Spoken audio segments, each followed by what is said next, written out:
दोस्तों, आजकल नवरात्रों का पावन पर्व चल रहा है। माँ दुर्गा की उपासना हो रही है। चारों तरफ माता के जयकारे लग रहे हैं। लेकिन बहुत ही सुंदर और अच्छा माहौल हो रखा है। तो अगर ये माहौल हमेशा रहे तो कितना अच्छा है।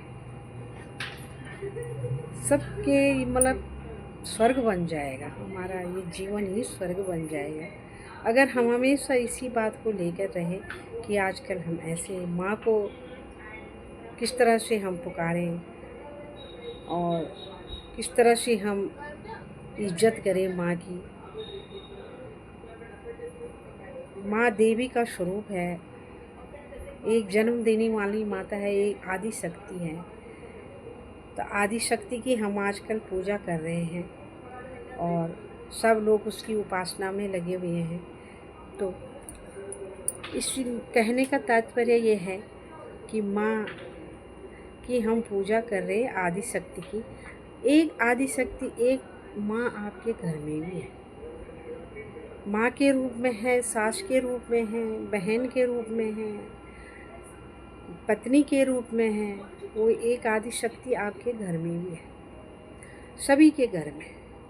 अगर माँ नहीं होती तो जीवन नहीं होता। और जीवन है जब माँ ने दिया है और तुम्हें संसार दिखाया है, तो उस माँ की कितनी बड़ी उपासना होनी चाहिए। लेकिन हम लोग सब कुछ जानते हुए भी नासमझ बनते हैं।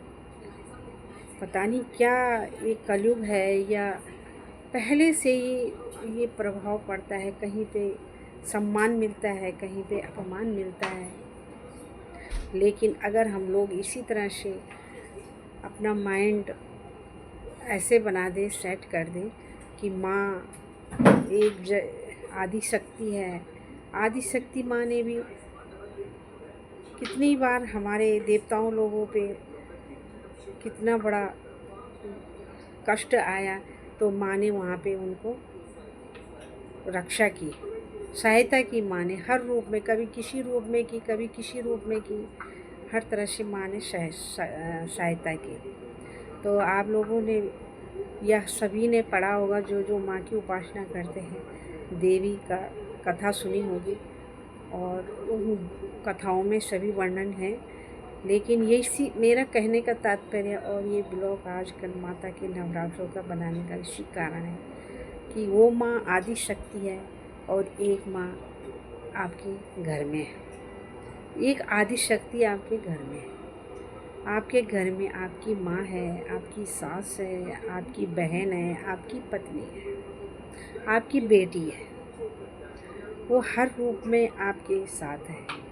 तो यही जो जो भाई अपनी बहनों की इज्जत नहीं करते, बहनों को धुतकारते हैं, जो पति अपनी पत्नियों को परेशान करते हैं, और जो सास, हम उनके लिए भी बोला गया है, हम पत्नियों के लिए, जो अपनी सास की इज्जत नहीं करते हैं, वो माँ है जो अपनी माँ की इज्जत नहीं करता है।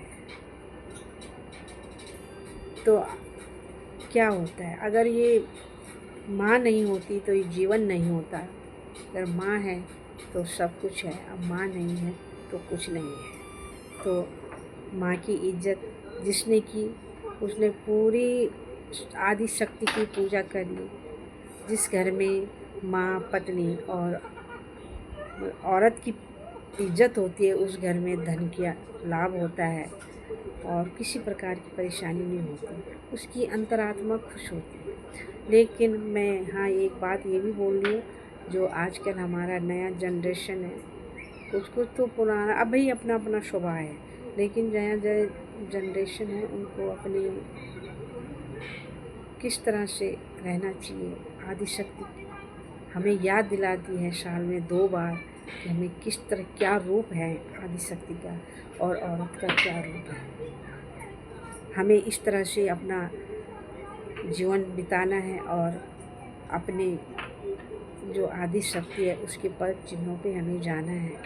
हम इधर उधर न भटकें, इधर उधर की बातें कम करें और जिसका भी हो भलाई करने की सोचे, बुराई करने की नहीं सोचे। तो आजकल नवरात्रों के पावन पर्व पर आपको बहुत सारी शुभकामनाएँ। और आजकल तो कहते हैं ज्ञान देते हैं, लेकिन हम ज्ञान नहीं देते।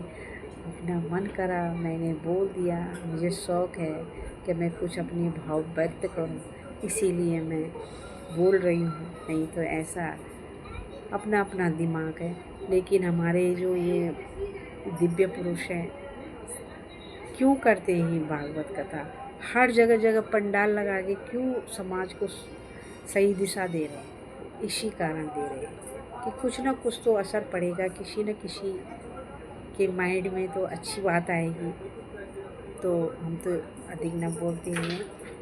आपका अगर हमने कुछ गलत बोला तो माफ़ी चाहते हैं।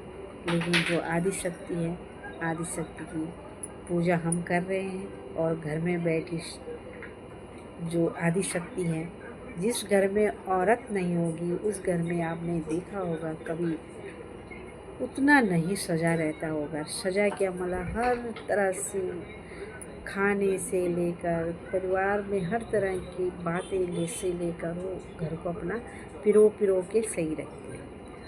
पर आजकल के जनरेशन, उनको भी अपने घर को किस तरह से पिरो के रखना चाहिए।